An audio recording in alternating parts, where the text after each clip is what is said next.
सिमो हैया कौन था जिसने विंटर वॉर में सोवियत यूनियन के 505 फौजियों को हलाक किया था, और इसका चेहरा इतना अजीब सा कैसे हुआ।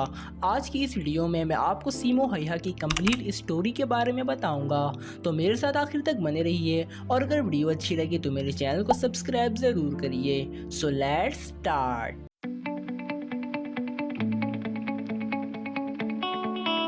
सिमो हैया, जिसको द वाइट डेथ के नाम से भी जाना जाता है, ये फिनलैंड का एक स्नाइपर शूटर था जो 1939 और 1940 के दौरान फिनलैंड और सोवियत यूनियन के दरमियान होने वाली विंटर वॉर में अपने मुल्क फिनलैंड के लिए लड़ा था। सिमो हैया 17 दिसंबर 1905 को जनूब मशरकी फिनलैंड में एक फार्मर के घर में पैदा हुआ। सिमो को बचपन से ही राइफल चलाने और शिकार करने का शौक था। वो अपना ज़्यादातर वक्त जंगल में ही गुजारता था और राइफल चलाने या शिकार करने की प्रैक्टिस किया करता था, जिसने इसे बहुत जल्द दुनिया का बेहतरीन स्नाइपर शूटर बना दिया। सिमो हैया ने 15 साल की उम्र तक स्कूल में तालीम हासिल की। अपनी तालीम मुकम्मल करने के बाद वो अपने खानदान के फार्म में काम करता रहा। 1925 में इसे फिनलैंड की आर्मी में फौजी खिदमात के लिए बुलाया गया, जहां इसने बुनियादी फौजी तरबियत को सीखा और राइफल से शूट करने में और ज़्यादा महारत हासिल की। अपनी फौजी खिदमात मुकम्मल करने के बाद सिमो हैया अपने फार्म पर वापस आ गया और एक किसान के तौर पर काम करना जारी रखा। सिमो हैया जब भी अपने काम से फारिग होता तो आराम करने की बजाय जंगल चला जाता और जंगल में शिकार करता या अपने शूटिंग की प्रैक्टिस किया करता था। नवंबर 1939 में जब फिनलैंड और सोवियत यूनियन के दरमियान विंटर वॉर शुरू हुई तो सिमो हैया को फौजी खिदमात के लिए बुलाया गया। इसे स्नाइपर शूटिंग में महारत की वजह से एक स्नाइपर शूटर के तौर पर मुकर्रर किया गया और इसे एक मौसिन नगद राइफल दे दी गई। सिमो हैया स्नाइपर शूटिंग में नाकाबिल यकीन एक्यूरेसी और खुद को बर्फीले इलाकों में छुपाने के लिए मशहूर था। सिमो हैया विंटर वॉर के दौरान व्हाइट कलर के सूट को पहनता था ताकि वो बर्फ के साथ घुल मिल जाए और इसका दुश्मन इसका बिल्कुल भी पता ना लगा सके। विंटर वॉर के दौरान सिमो हैया ने 505 सोवियत फौजियों को हलाक किया था, लेकिन कुछ अंदाजों के मुताबिक यह तादाद 542 भी बताई जाती है।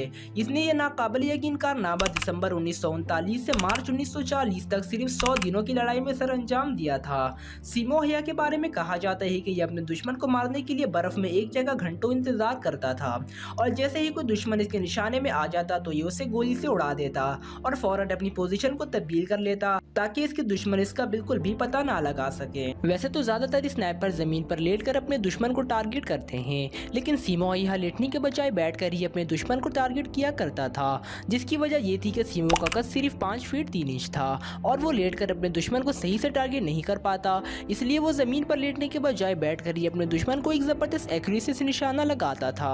सिमो हैया अपनी राइफल के सामने के हिस्से को बर्फ से ढांप कर रखता था ताकि अगर वो अपने दुश्मन को मारने के लिए फायर करे तो बर्फ के टुकड़े हवा में ना उड़े, क्योंकि बर्फ के टुकड़े हवा में उड़ने से पता चल जाता है कि गोली किस तरफ से चली है, और अगर ऐसा होता तो सिमो के दुश्मन इसके बारे में फौरन पता लगा लेते हैं और उसे डायरेक्ट गोली मार देते हैं। सिमो हैया कभी भी अपने दुश्मन के सर पे गोली नहीं मारता, बल्कि वो अपने दुश्मन की चेस्ट पर गोली मारता था ताकि इसका दुश्मन तड़प तड़प कर मरे। 1939 और 1940 में फिनलैंड और सोवियत यूनियन के दरमियान विंटर वॉर में एक हादसे की वजह से सिमो हैया का चेहरा बुरी तरीके से डैमेज हो गया था। 6 मार्च 1940 को एक सोवियत फौजी ने अपने मोर्चे से स्नाइपर के जरिए सिमो हैया के चेहरे पर गोली मार दी और ये गोली सीधा उसके जबड़े पर जाकर लगी और दूसरी तरफ से पार हो गई, जिसकी वजह से सिमो हैया कई हफ्तों तक बेहोश रहा। जब वो होश में आया तो इसके गाल की हड्डी और जबड़े के कुछ हिस्से ज़ाया हो चुके थे। इसका चेहरा मुस्तकिल तौर पर दागदार हो गया। अपनी जख्मों की शिद्दत के बावजूद सिमो हैया इस हमले से बच गया और जंग के बाद फिनलैंड वापस चला गया। इसने अपने चेहरे को सही करने के लिए कई सर्जरी करवाई, लेकिन डैमेज इतना ज़्यादा था कि इसका चेहरा मुकम्मल तौर पर सही ना हो सका, लेकिन इसके बावजूद इसने एक तवील और अच्छी जिंदगी गुजारी और 2002 में लगभग 96 साल की उम्र में ये अपनी मौत से जा मिला। सिमो हैया को आज भी फिनलैंड में एक यादगार स्नाइपर शूटर के तौर पर जाना जाता है। इसे इसकी हिम्मत, इसकी गैर मामूली निशानेबाजी और दुश्मनों के खिलाफ अपने मुल्क का दिफा करने के लिए याद किया जाता है। वैसे तो ये जंग सोवियत यूनियन जीत गए थे, लेकिन वो फिनलैंड के सरहद के साथ सिर्फ एक छोटे से इलाके पर कब्जा करने में कामयाब हुए और बाकी इलाकों पर फिनलैंड का कब्जा बरकरार रहा। लेकिन ये छोटे से इलाके पर कब्जा करना सोवियत यूनियन के लिए बहुत महंगा पड़ा था, क्योंकि इस जंग में इसके 3,96,000 लोग मारे गए थे, जबकि फिनलैंड में सिर्फ 66,000 हलाकतें ही हुई थी। और ये थी आज की वीडियो। अगर आपको हमारी ये वीडियो अच्छी लगी हो तो इसे लाइक कीजिए, हमारा चैनल सब्सक्राइब कीजिए और वीडियो को ज़्यादा से ज़्यादा लोगों तक शेयर कीजिए। शुक्रिया।